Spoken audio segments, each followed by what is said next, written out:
ஒவ்வொரு கட்சியும் பெண் வாக்காளர்களை கவர என்ன மாதிரியான திட்டங்களை அறிவிக்கலாம் என்று அவர்களை மையப்படுத்தியே தேர்தல் அறிக்கைகளை தயார் செய்கிறார்கள். அப்படிப்பட்ட முக்கியத்துவம் வாய்ந்த பெண் வாக்காளர்கள் எதிர்வரும் நாடாளுமன்ற தேர்தலில் என்ன முடிவெடுக்க போகிறார்கள் என்பதுதான் தற்போது இருக்கும் பெரிய ட்விஸ்ட்.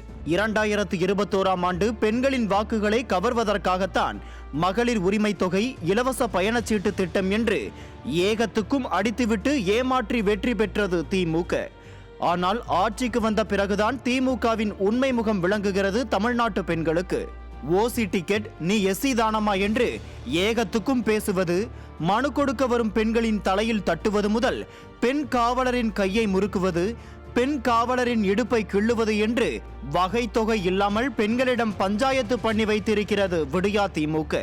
தங்கள் கட்சிக்குள்ளேயே பெண்களை வளரவிடக்கூடாது என்பதில் கவனத்தோடு இருக்கும் விடியா திமுகவின் முகத்திரையும் அவ்வப்போது கிழிக்கப்பட்டு கொண்டுதான் இருக்கிறது. சுப்புலட்சுமி ஜெகதீசன் வெளியேற்றம் முதல் கனிமொழி புறக்கணிப்பு வரை திமுகவிற்குள் நடக்கும் பெண்கள் எதிர்ப்பை பறைசாற்றுகின்றன.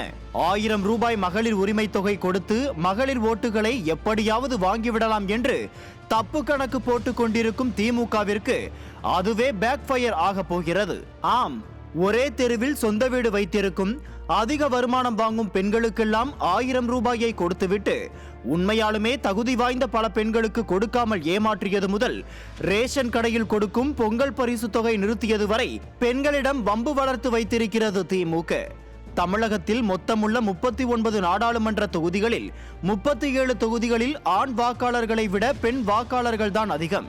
இந்த 37 தொகுதிகளிலும் எம்பி யார் என்பதை பெண்கள் ஓட்டுதான் முடிவு செய்ய போகிறது. ஆக எதிர்வரும் நாடாளுமன்ற தேர்தலில் பெண்களிடம் பெரிய குட்டு வாங்க போவது மட்டுமின்றி பெண்களுக்கு எதிரான கட்சி திமுக என்ற உண்மையும் வெளிச்சத்திற்கு வரத்தான் போகிறது. நியூஸ் ஜே செய்திகளுக்காக இணையாசிரியர் மனோஜ்குமார் கோபாலன்.